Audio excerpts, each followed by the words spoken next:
Man, it's beautiful. Gorgeous. She came out Color's good, amazing. man. Today, we're cooking a whole hog the old school way, but with a new twist. My good friend Javier Mejia, AKA Big Javs_BBQ, is here with us today with his awesome Asado spinning cross. We're also going to be sitting down with Big Jav today to learn more about his journey in welding and open fire cooking and how and why he came up with this Asado spinning cross. I'm also going to be jumping in here in a little bit to show you how this equipment works and how we cooked up this whole hog. So let's get fired up and dig right in. Vámonos. What was your first memory cooking by fire or eating barbecue? It all goes back to, like when you're a kid. I remember, my dad was a fabricator, he was a welder. At the end of the week, on the weekend, he'd be in the backyard cooking, drinking beer. Sounds like my dad.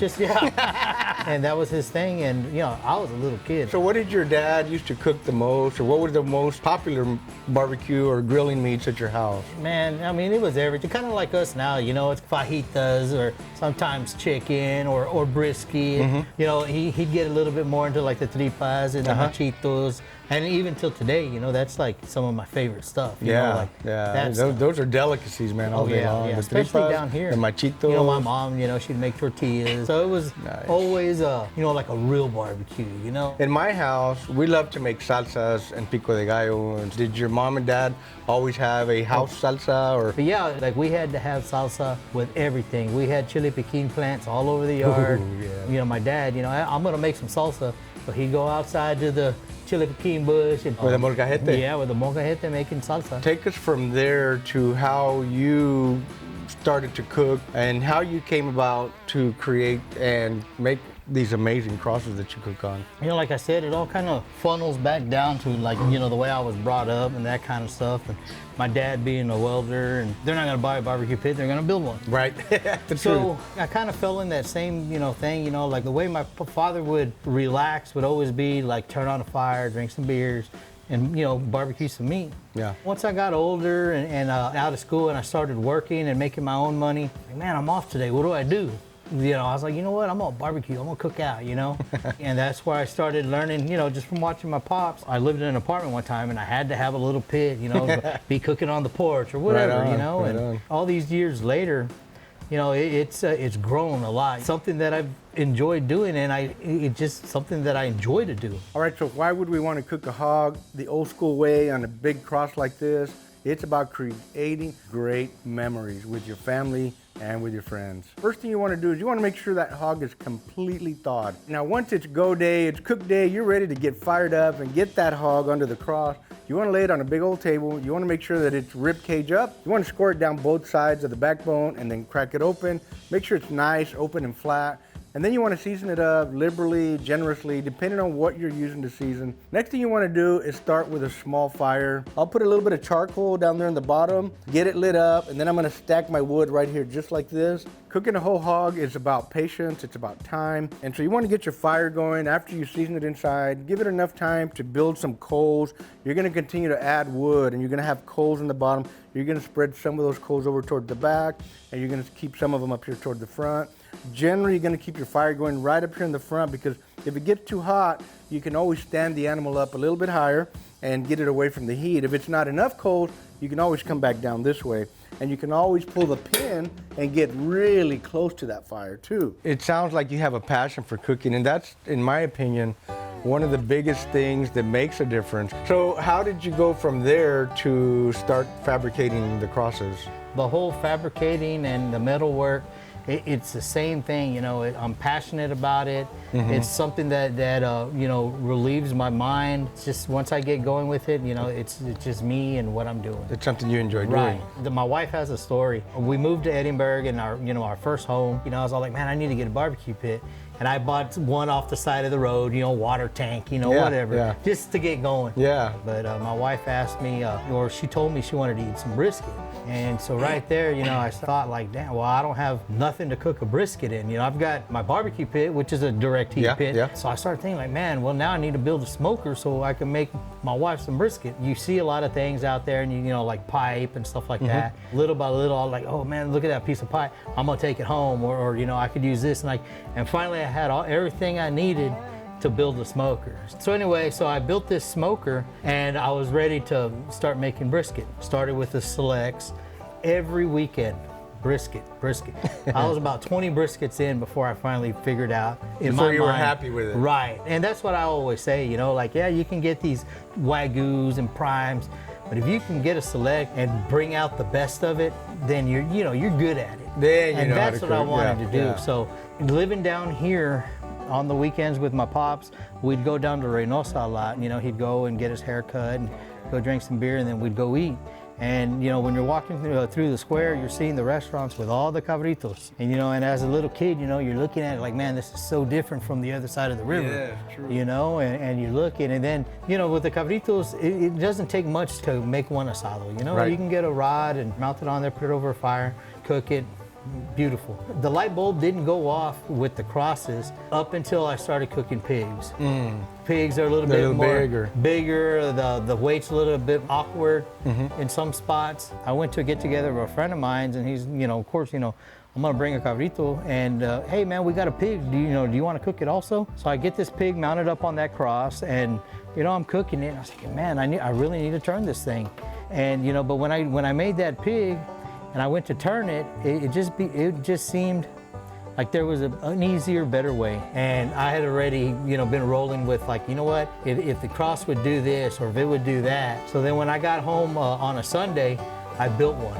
Wow. Like, Just as no soon shit. as I got home. So you went from building crosses like this, and then next thing I know, I see you and Bernie last year with a whole steer, you know, a Yeah. 600-pound steer almost. And you know, you're seeing what South America's doing. You're seeing what Brazil's doing. You're seeing what they're doing in Australia. You know, like these people, and they're cooking whole cows. And you know, and I'm here, and you know, I'm in South Texas, and I'm just thinking to myself, like, I could do that. You know, if you got a cow, I can do it. I drew it on paper how I would build it, put a cow on it, and for it to work efficient without having to dismount the cow to turn it or flip it. Yeah, that's a or, lot of weight. Or needing, you know, 5, 10, 15 guys to turn something or anything like that. Right. So, yeah, I'm on my 3rd rig already, smoking For a cows. whole cow. Right, yeah, Damn. not smoking, but roasting whole cow. I do it in my backyard, you know, so I'm not a welding company, any of that. It's just something Yeah. I like to do. The equipment that I build, like this one, all the way up to a whole cow, is very special to me because of that reason. I'm not just in a shop building this for somebody. I'm building this for somebody that I've got a relationship with through the cooking Yeah. and through working the fires. And that shares the same passion that you have. But I'm just a backyard guy, and I always tell everybody, I'm just a guy in the backyard. Right on. It blows my mind that I can build something to the extreme, like cooking whole cows, and it worked flawless. Yeah. You know, like I said, it's gotten to the point where, you know, people will message me like, hey, you know, I want to do this in my backyard. You know, I want to cook like the way you're cooking on your equipment. And so it's kind of turned into not so much a business, but A little bit of business. but You have had people asking you to build them. Big super skewer buys them from you, right? Right. And He has a that's steer rig, and he's got 6 of these smaller And ones. 6 of these, And wow. he says he needs 6 more. He puts on some shows. Oh, he does. man. He's a that hell of guy's a cook. awesome. When I first started, you know, building these, and you know, I was cooking on them and showing them in my videos, and people would ask, hey, this or that. So I finally decided, like, you know what? I'm gonna build 5 of these, and then I'm gonna say they're for sale, and you know, whatever. Of course, Vic got one. I kept one. But the first one I really sold, and I'll never forget, was a guy from Chicago. So when he saw that, like, I had these and I was gonna sell them, he messaged me and says, like, hey, are you selling one of those? And I said, yes. And of course, how much or whatever. And he says, okay. He goes, I'm in Chicago. I'll be there in 2 days to pick it up. And he wanted to be in my backyard just because he sees me on Instagram or Wow. whatever. That's And yeah, he came from all over there to pick up the cross and to meet me and to see my backyard. Nice. Yeah, it was pretty crazy.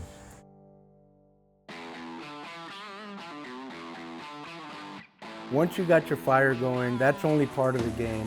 The wind and the ambient temperature, whether it's sunny or overcast like it is today, all of those factors are gonna have an effect on how long it takes your hog to cook. So you're gonna have to maybe rotate your hog a couple of times. I like to put it with the shoulders down toward the bottom first because the shoulders take a lot longer to cook. Now that's just the way I like to do it. You may like to start it with the head and the shoulders up here on top, but the shoulders are the thickest and the most dense part of the hog, and the hams are right behind that.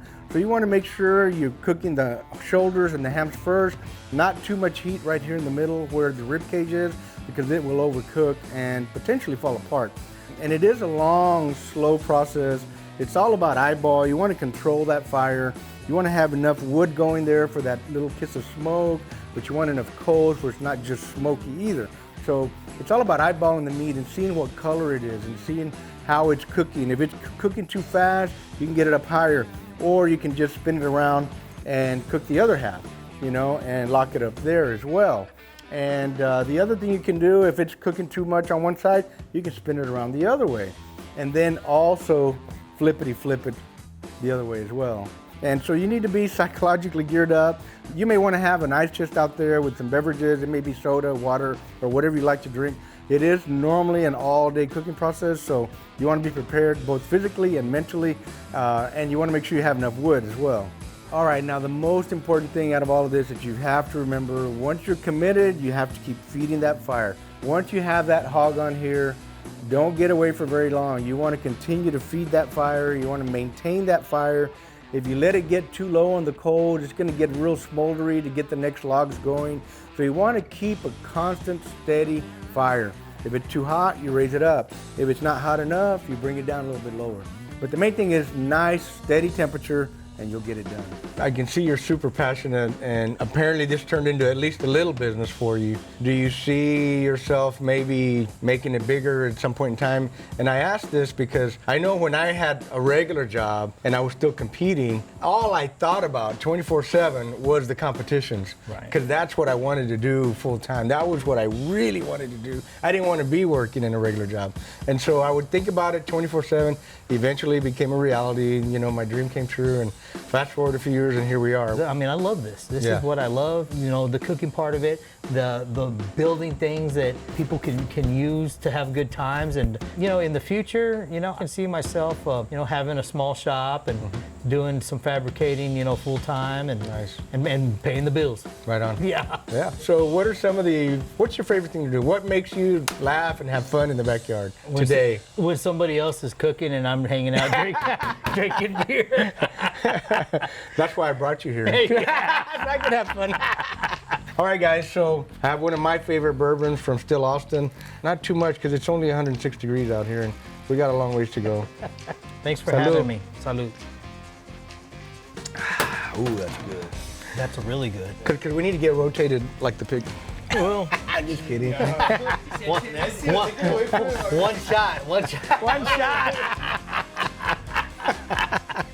Tell us a little bit more about how you cook on it. So, I mean, what I call it my spinning Asado cross. Okay, okay. And that's the name that kind of just stuck with it. So it turns on 2 axes, and your third where you can adjust your heat, you know, Nice. top to bottom by, Okay. you know, Cool. moving it up or down. It makes it easier to cook heavier animals. Okay, that makes you know, sense. So when you're cooking a lamb, you know, that weighs, you know, 50, 60 pounds, or a pig. Mm-hmm. The cabrito, you know, they're small, so not too bad. But when you get into these bigger animals, bigger game, it makes it that much easier. Yeah, you mentioned something, and I was already thinking of that. What you do with your spinning asado crosses, you make it easier for short guys like us, and that are a little bit older, you know, that are not as strong as we were 20 years ago. Right. You still make it easy to cook the way we like to cook and enjoy the animals the way we've enjoyed them in the past. Right. From when I started cooking pigs, I knew that there was gonna have to be a better way. I love the way it looks. You know, I love, you know, the fire that you gotta manipulate Right and on. work around it to get the cook that you want.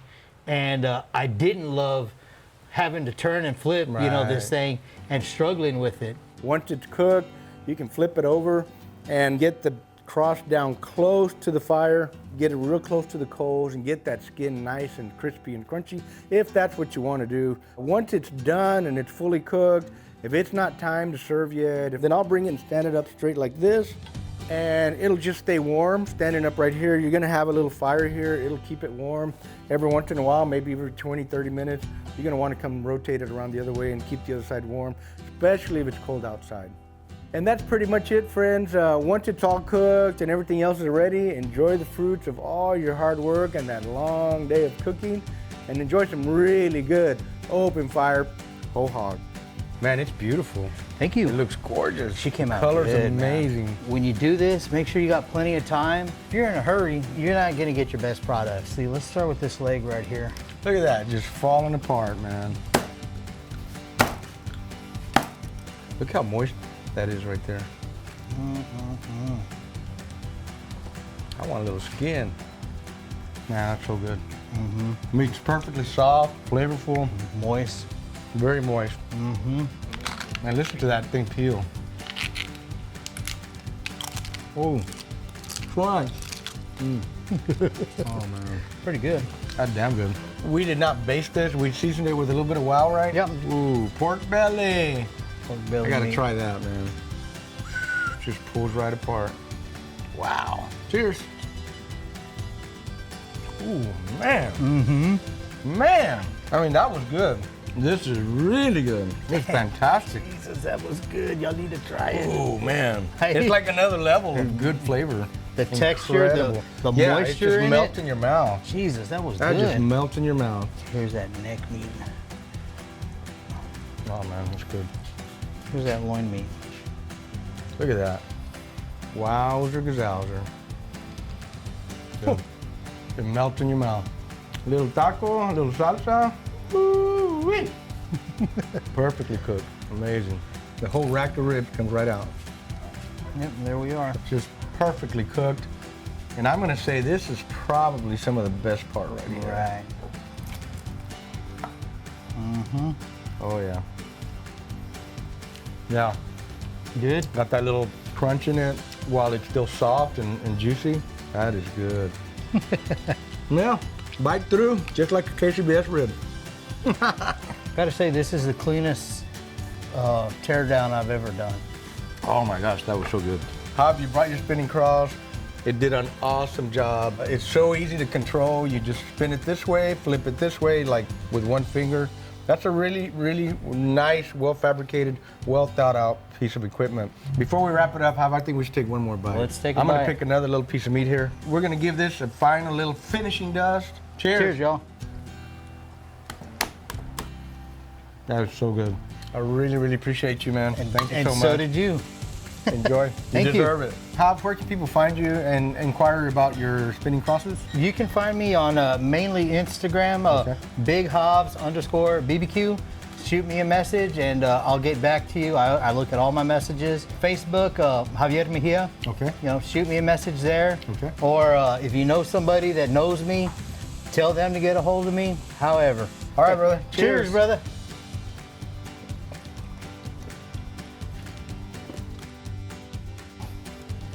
Good stuff, man.